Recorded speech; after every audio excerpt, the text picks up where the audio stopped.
I am delighted to introduce Glen Pettigrove. Glen was one of my undergraduate teachers at the University of Auckland. He taught me early modern philosophy, and he also supervised my honours thesis. He is now chair of moral philosophy at the University of Glasgow, a position that was held by such prestigious people as Francis Hutcheson, Adam Smith, and my namesake, Thomas Reid, with whom I disagree vehemently. Glen, thank you so much for taking the time out and coming to talk with us. My pleasure. So in the class, we talked about Amir Srinivasan's paper, The Aptness of Anger, and it takes as one of its targets your paper on meekness and moral anger. Why do you think that meekness is a virtue? Isn't meekness the kind of thing that courageous and virtuous people should generally try to avoid? So certainly if our perspective is that of the virtues of Achilles, and he's our anchor for thinking about courage, then probably meekness isn't on our roster.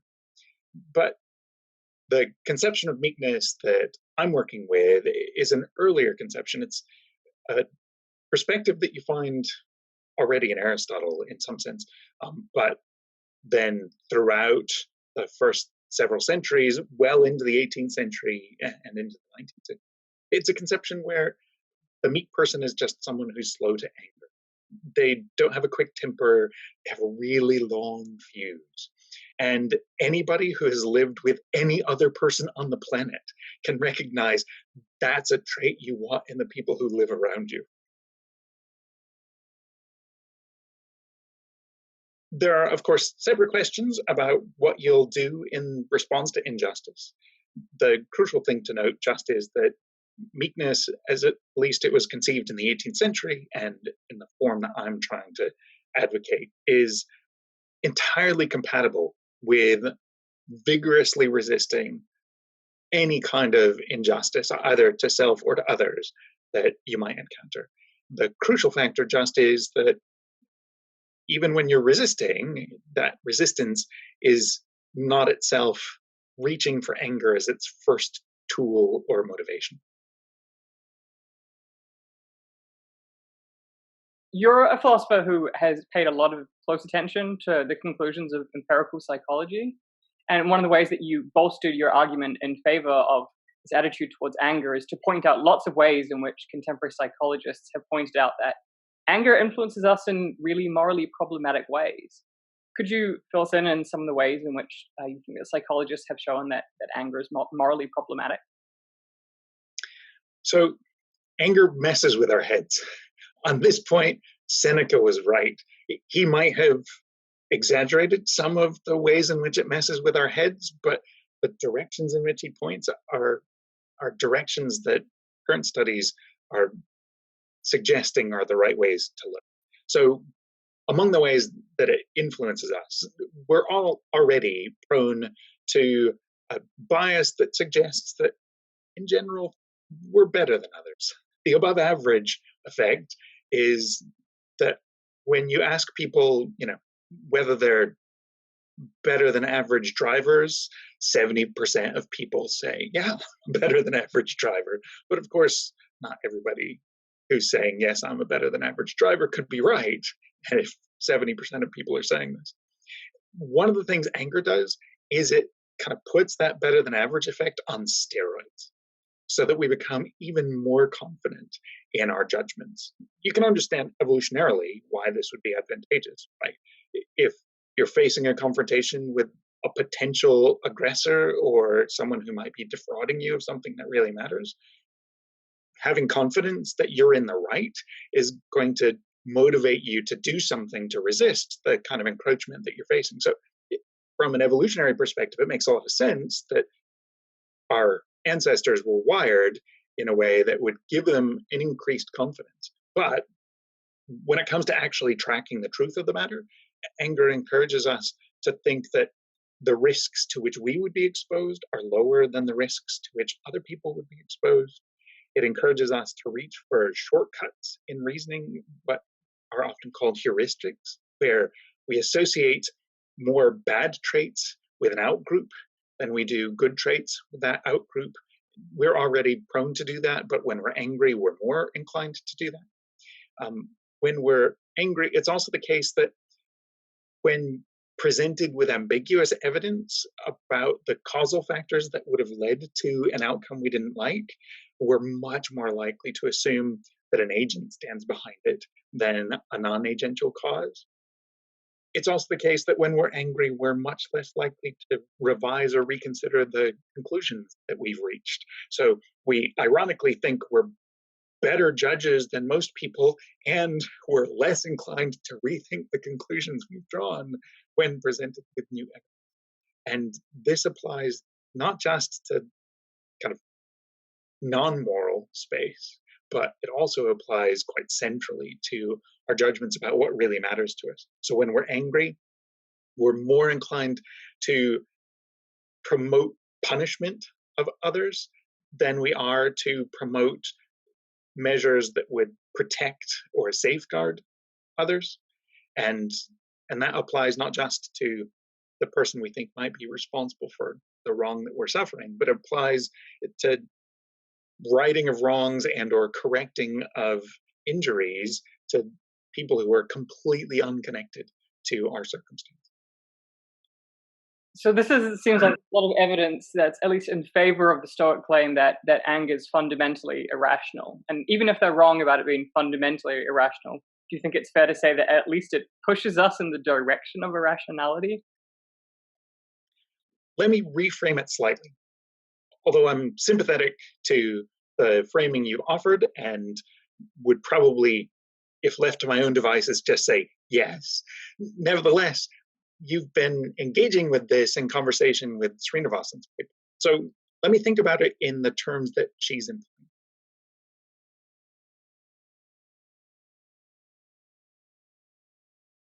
She's interested in thinking about ways in which anger can be apt. That is, ways that anger, she thinks, could be an insightful way of seeing moral qualities in the world.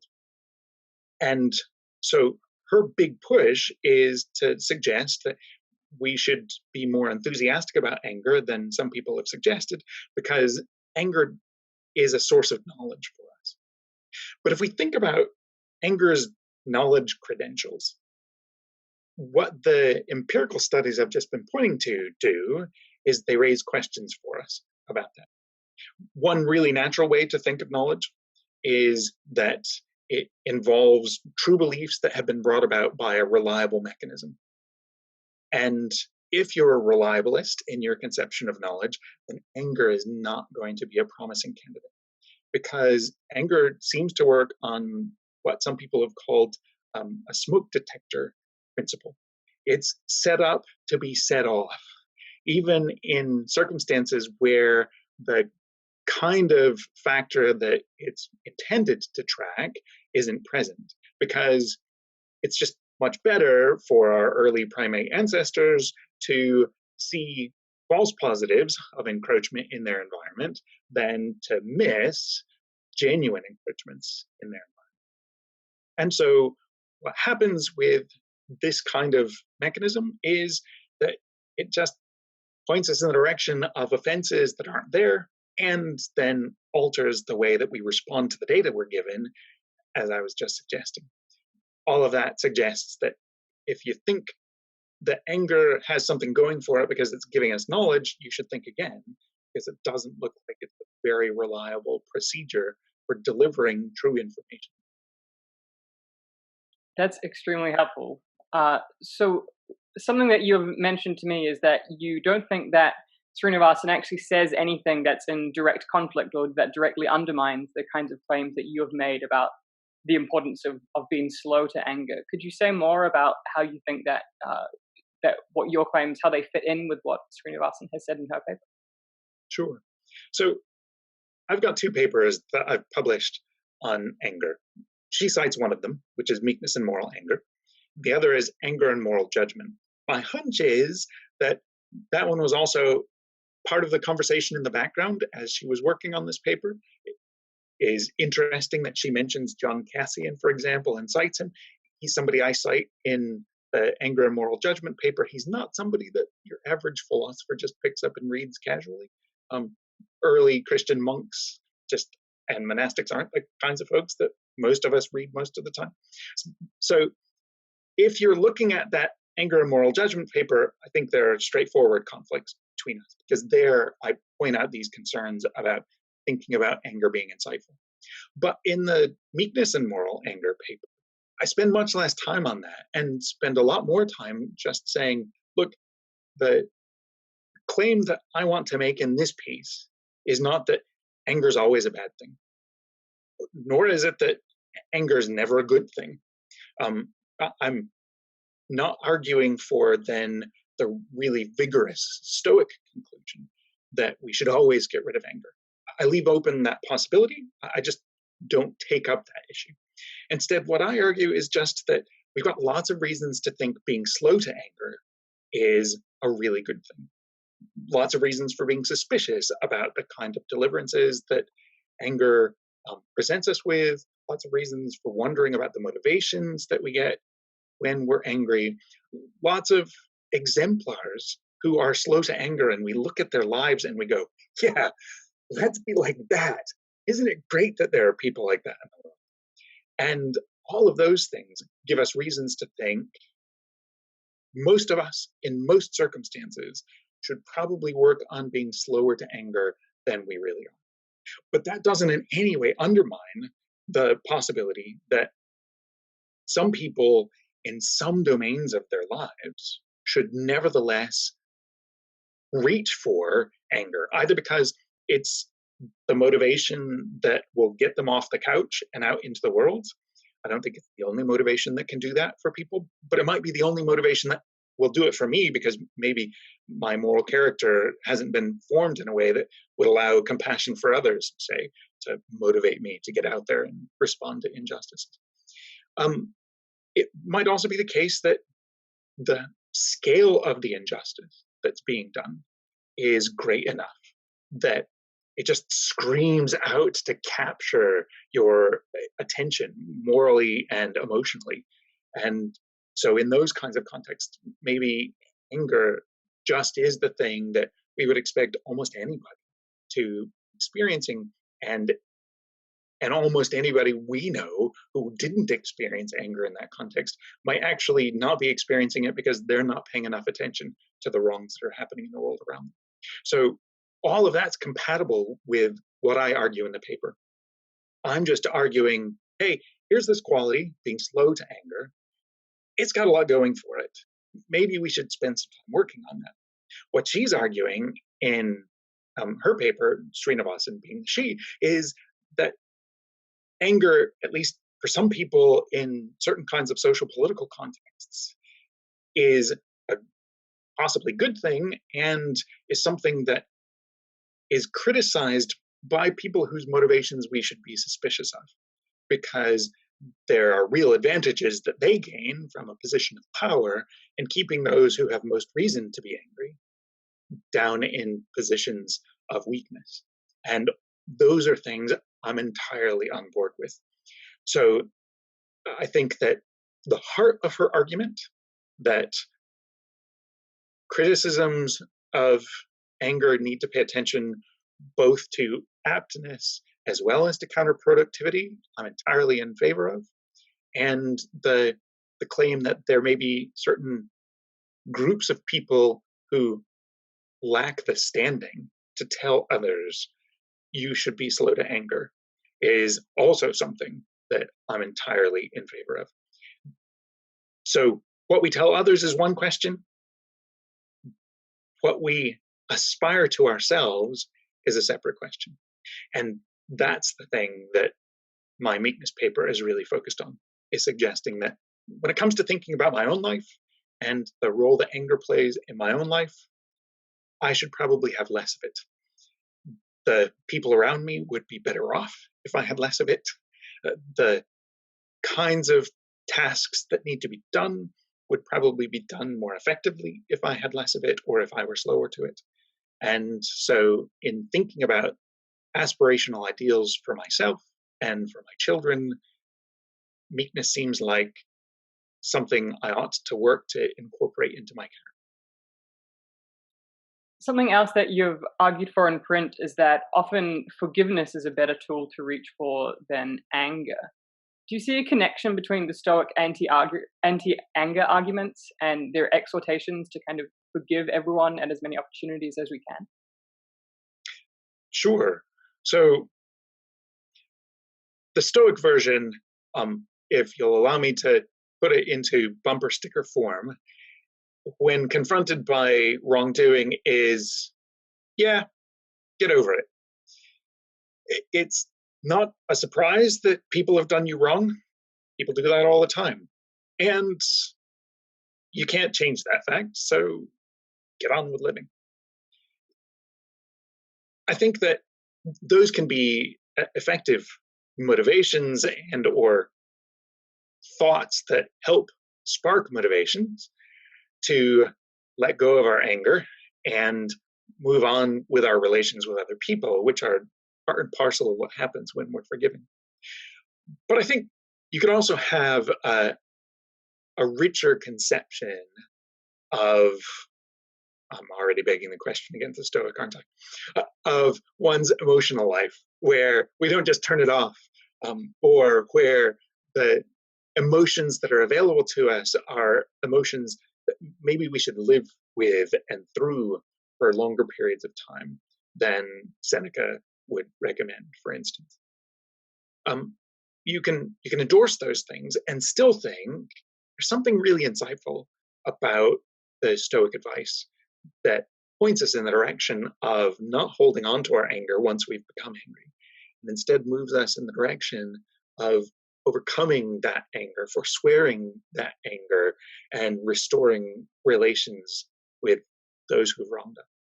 One of the things that the current discussion of forgiveness has not spent nearly enough time focusing on is something that the Stoics were already onto, which is that a lot of our anger is rooted in our surprise. That we become outraged precisely because we expected these kinds of things wouldn't happen to us.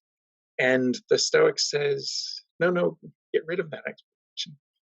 And by so doing, they help take away at least some of the fuel that prompts our anger to burn brighter at the outset and makes it harder for us to let go of it when it comes time to move on with our relationship. If I remember correctly, you're also an ordained Presbyterian minister. Is that correct? It is. So one of the things I really want to talk with you about, because my students always ask me about it, is the connection between Stoicism and Christianity. There's a story that St. Paul and Seneca were actually pen pals. They lived roughly at the same time. A lot of people saw similarities in their ideas. What are some important parallels that you see between Stoicism and Christianity? So I think the place where the parallels are most vivid is probably in Paul's epistle to the Romans. And it's not surprising that you'd find it there because he's writing for a Roman audience who would have been heavily influenced by Stoic ideas. Some of the themes that you find in the letter to the Romans that are parallel to themes that you can find in a number of Stoic writers have to do with his emphasis on seeing sin as rooted in certain kinds of confusion. That may not be all that's characteristic of falling short, but it's a really important part of what's characteristic of falling short in Paul's discussion in the Romans, and it is clearly a characteristic of Seneca's understanding of the nature of human shortcomings. Each of them also emphasizes the importance of conscience or reflection or arriving at the thing to do and figuring out when it is that my own actions have fallen short in some respect. So that internal dialogue whereby I check my reasons, past, present, and future, and weigh them up against a standard is a really important part of directing one's life. Each of them also suggests that our emotions and desires can run away with us, and that an important part of the moral life is gaining mastery over one's emotional and desiderative life, so that one isn't just subject to whatever whim or fancy or whatever attraction or threat is in the world around us. But instead, we are, through the renewing of our minds, able to set our own course in some way. There is this lovely passage where Paul is talking about the weakness of the will, where he says, the thing I want to do is the thing I don't, and the thing I don't want to do is the thing I want. That is really closely paralleled to things that a number of characters in Seneca's plays talk about, including Medea. So you've got a number of overlaps there, both in the understanding of the person, where the person is someone who has cognitive faculties and emotional or desiderative faculties that can be in tension with one another, that the right way of resolving that tension is for the rational faculty to exercise a certain kind of control, and that the way that control will develop is through a transforming of one's mind by attending, among other things, to exemplars who stand out for us. The Pauline exemplar, of course, is the second person of the Trinity, is the Christ, and we're meant to renew our minds by reflecting on Christ's example. But the parallels between the Senecan discussion of looking for moral tutors and exemplars and following their example is really tight in those instances. Do you think it's possible to live a good life when bad things happen to you? Depends on how bad the bad things are, I suppose. There may be some circumstances in which the world around us conspires against us, and there are no good options available to us. I think moral tragedies are live possibilities in the world in which we live. But for most of us, living in a society that is law-governed, where we have recourse to support of a wider community, which may be more robust in some contexts than in others, but nevertheless, there is a wider community that is present and tends to certain kinds of injustice. I think that even when bad things happen to us, there are resources available to us in ourselves and the development of our moral character if we've been properly brought up to this point and have worked on developing that character, or in the wider community around us as we depend on others to help us carry certain kinds of burdens. But that's entirely compatible with there being circumstances in which either there's so much evil in the world that none of the options available to me is a good option. Everything I have available to me to do will make someone else's life worse.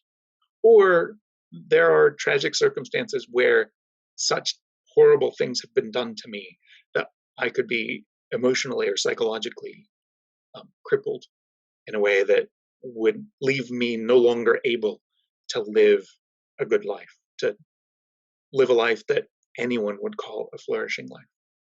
However, most of us, fortunately, thankfully, are not currently living in those kinds of circumstances with those kinds of psychological burdens. And one of the really striking things about the human psyche is even when it suffers in horribly painful ways, it nevertheless has a certain kind of resilience and ability to overcome and be restored. And in a lovely book on the relationship between suffering and virtue, my colleague Michael Brady highlights all of the ways in which suffering might actually lead to a strengthening of our character and an increase in our traveling along the road to the development of virtue and the pursuit of a flourishing life. So even in tragic contexts, I think a good life may still be within reach. That seems like a wonderful point to finish on, and there was so much in this discussion to think about. So again, Professor Pettigrove, thank you for your time. It's very much appreciated. Hey, it's been great to talk with you.